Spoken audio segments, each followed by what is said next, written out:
A aniquilação do caminho celestial.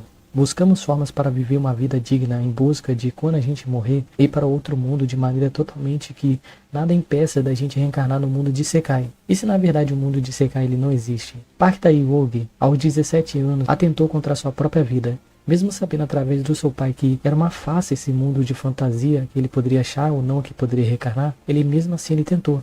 Devido à falta de fim do término da sua vida, a sua alma ficou ali vagando esperando alguma coisa acontecer. Park ele resolveu apenas esperar que alguém encontrasse o seu cadáver e levasse até a sua sepultura. Mas algo que nem ele sabia que poderia acontecer acabou acontecendo. O seu corpo se levantou sozinho, como se outra pessoa tivesse dominado a sua consciência. Park ele achou que aquilo ali poderia ser algum tipo de espírito vingativo, possuindo seu corpo. Foi quando aquela pessoa, naquele momento que estava só ignorando ele, mandou ele calar a boca. Mesmo ele sendo uma alma, aquela pessoa tinha um controle total sobre os mortos. Foi então que aquele que dominou o corpo dele se apresentou como seu ancestral, Nae Shang-chong. Devido aos seus maiores feitos no passado, mesmo foi concebido como uma recompensa de reencarnar como um dos netos de Park.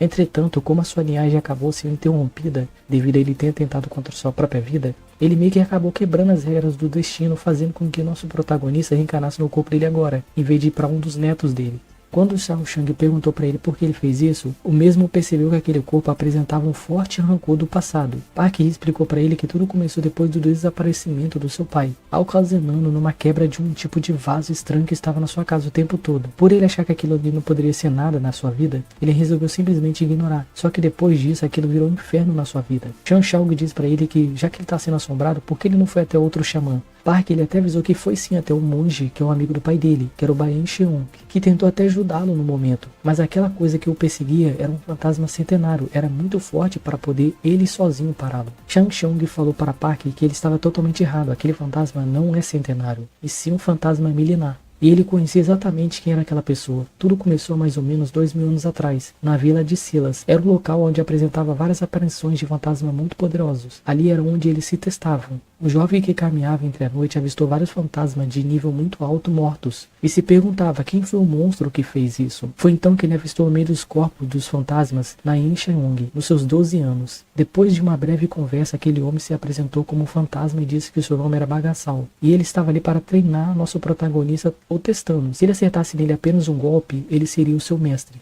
Depois que o nosso protagonista passou dele, simplesmente de maneira até muito fácil, os dois começaram a ser discípulo e mestre. E eles caminharam por muito tempo, exorcizando vários fantasmas por mais ou menos 3 anos, até que Shao Wang prendeu o Boçal dentro do vaso. E agora ele está aqui para se vingar.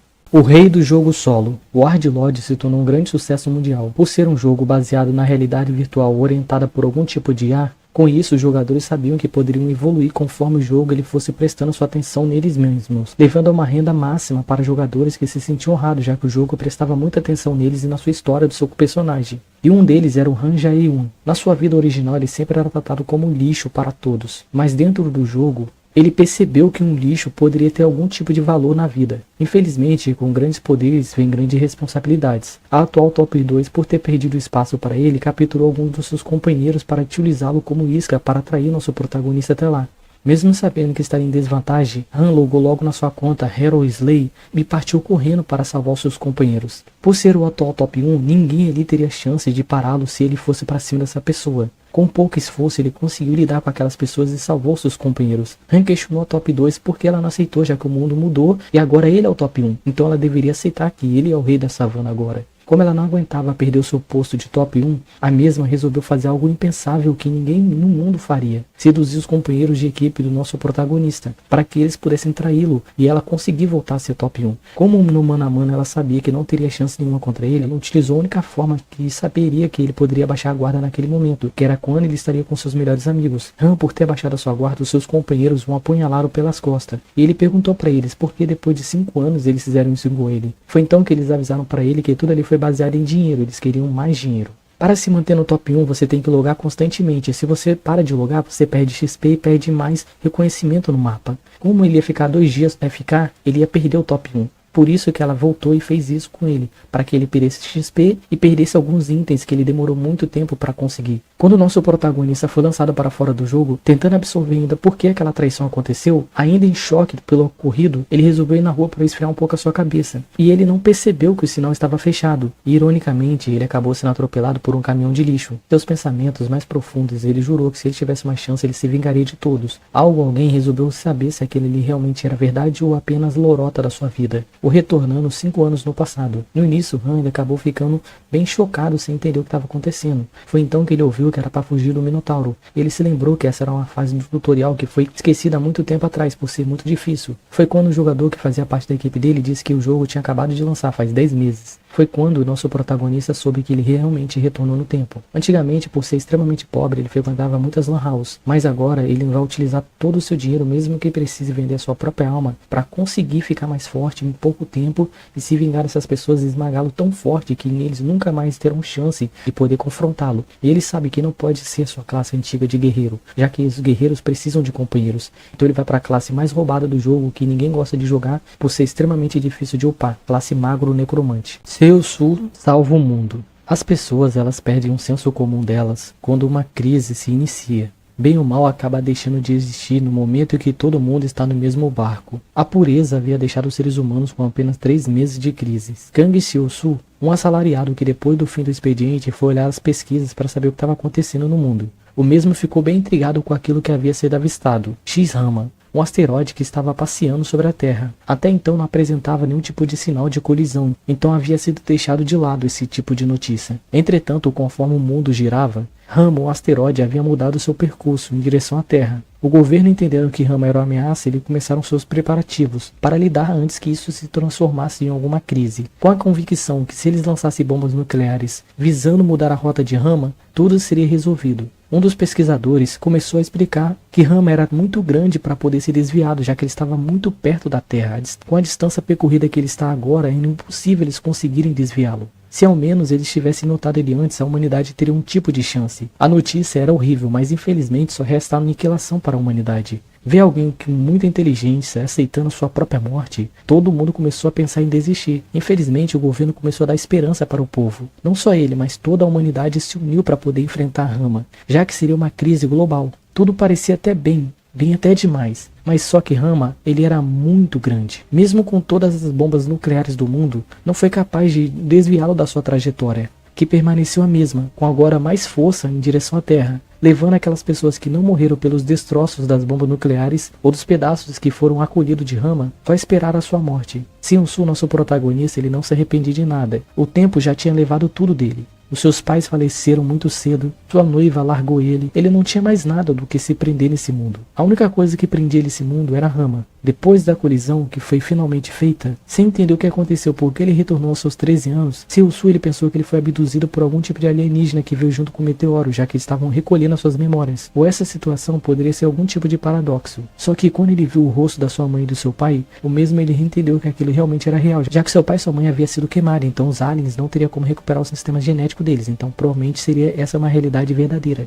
Ele realmente retornou no tempo. Exatamente no momento em que sua vida ainda parecia ter cor. Agora ele pretende usar o seu conhecimento do futuro para salvar todos, virando um astrofísico em busca de um dia conseguir parar Rama, mas primeiro ele tem que passar o fundamental e depois ir para a faculdade. Mas ele sabe que se Rama foi descoberto cedo demais, dá para salvar a humanidade, mesmo que as pessoas sejam bem ignorantes. O retorno do professor Rumbraud. No momento que nós partimos, o nosso cérebro começa a projetar momentos da nossa vida, para poder amenizar a dor dos nossos sentimentos naquele momento. Noah Vinnes pensou que seria exatamente isso que estava acontecendo com ele, e conforme a sua consciência estava sendo perdida, o seu corpo ele parecia muito mais leve. Não sabendo exatamente o que estava acontecendo, a sua alma começou a possuir corpos de várias crianças de várias realidades diferentes. Por elas já ter as suas próprias almas, ele era expelido daquele corpo, que ainda não havia nem cometido nenhum tipo de pecado. Isso durou bastante tempo, até que finalmente ele achou um corpo de uma pessoa que havia falecido depois de ingerir um líquido. Dessa vez, Noah ele não foi retirado do corpo daquela pessoa. Como agora ele estava no corpo de um adulto e não de uma criança, ele começou a bibliotar a vida daquela pessoa, para saber quem era ele. Por sorte, ele acabou achando um envelope com o nome daquela pessoa, era Margus Vinmil. Noah sabia que esse cara provavelmente foi envenenado por uma pessoa, e antes mesmo dele buscar mais conhecimento e mais informação, mesmo se questionava como alguém morreu para macacos tão pequenos. Foi então que o líder daquele grupo acabou atacando nosso protagonista. Enquanto Noah fugia, algo bastante intrigante acabou acontecendo no corpo de magos. Ele percebeu que nesse mundo tem magia. Enquanto ele ainda se maravilhava com essa descoberta, a besta o atacou e acabou o matando. Assim que a sua alma finalmente voltou para o vale, Noah acabou voltando para aquela maldita fila. Como o tempo ele não passava naquele lugar, ele começou a contar um pouco sobre as suas lembranças. Ele era uma pessoa extremamente simples. Assim que ele se formou em medicina para agradar sua família, ele buscou seu verdadeiro sonho, que seria ensinar os jovens sobre músicas. A sua paixão era tamanha que os seus amigos do hospital o incentivavam a pular expediente para poder ensinar os jovens. Ironicamente, ele acabou tendo seu destino dentro do hospital. Ao adquirir uma doença, ele acabou falecendo ali dentro. E passando alguns dias ou semanas naquela fila, ele finalmente chegou ao fim dela, mas se encontrando aquela entidade que estava no final, e se apresentou para ele como Renial, a deusa da reencarnação. E ela ficou bastante feliz com a sua alma, já que a alma dele era muito boa. Os seus alunos em vida começaram até a rezar para ele quando ele estava no hospital. Agora, tudo que Noah precisava fazer era beber da fonte da vida e esquecer as suas memórias que ele teve nessa sua vida anterior, para poder reencarnar e ter outra vida. No momento que ele estava pensando que ele esqueceria tudo, uma entidade acabou invadindo aquele local e começou a brigar com Renial. No meio daquelas lesões que ambos estavam tendo, muito sangue acabou caindo no lago, e Noah, querendo sair daquele local, acabou tropeçando e escorregou dentro do lago e bebendo do sangue de ambos. E sem saber como que aconteceu, ele acabou revoltando para o corpo de Magnus exatamente no momento que ele bebe o veneno. Como se fosse um loop, ele começou a reviver várias vezes a sua morte pelaquela besta, enquanto ele fugia e sempre era pego do mesmo jeito. Isso se repetiu centenas e centenas de vezes, até que Noah finalmente decorou os movimentos do seu agressor. Finalmente ele conseguiu sair daquele loop infernal. Por sorte, um grupo de pessoas estava patrulhando aquele local e acabou salvando ele. Segundo ele, esse cara do seu corpo era um professor da cidade Habitat, lá de uma das maiores academias de rúnicas do continente. Como Noah ele tinha certeza que alguém tentou assassinar Magnus, ele resolveu fingir que ele havia perdido as suas memórias, para poder estudar um pouco sobre magia, já que ele não entende muita coisa sobre esse mundo, e sobreviver. O retorno do instrutor demoníaco. Foi há mais ou menos há 300 anos atrás que aquele evento aconteceu, onde os céus se abriram,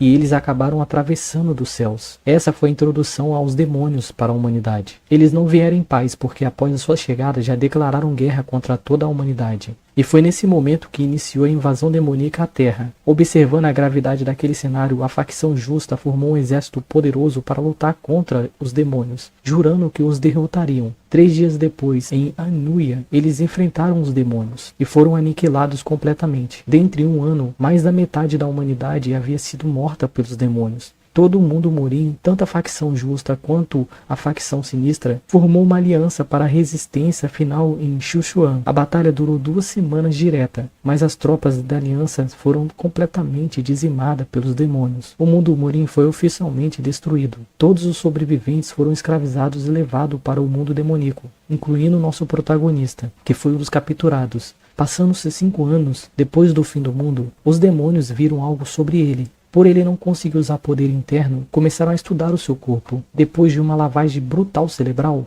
e experimentos que nunca terminavam, eles finalmente o colocaram no exército dos invasores deles. Assim passando décadas lá dentro, invadindo e massacrando outras dimensões, matando e matando e matando. 75 anos depois, ele finalmente se tornou um recruta escravo e foi reconhecido pelos seus serviços, virando-se comandante do exército demoníaco. 120 anos após se tornar o comandante, ele finalmente foi libertado da sua prisão, recuperando momentaneamente as suas memórias. Como ele não tinha controle total sobre as suas memórias, ele passou 50 anos aprendendo uma forma de recuperá-las totalmente. Levou mais ou menos 65 anos para que ele conseguisse recuperá-las e planejar cuidadosamente uma rebelião que viria por vir. Uma semana após a sua rebelião, eles literalmente falharam. Tudo por causa daquela pessoa, o Tarante, o rei demônio. Vigang-Sat tinha um plano. Mesmo que custasse tudo para ele, ele não só aprendeu a recuperar suas memórias, mas sim uma técnica de reversão de tempo. Essa técnica poderia dar uma chance para a humanidade, mas ela só poderia ser feita ao extremo.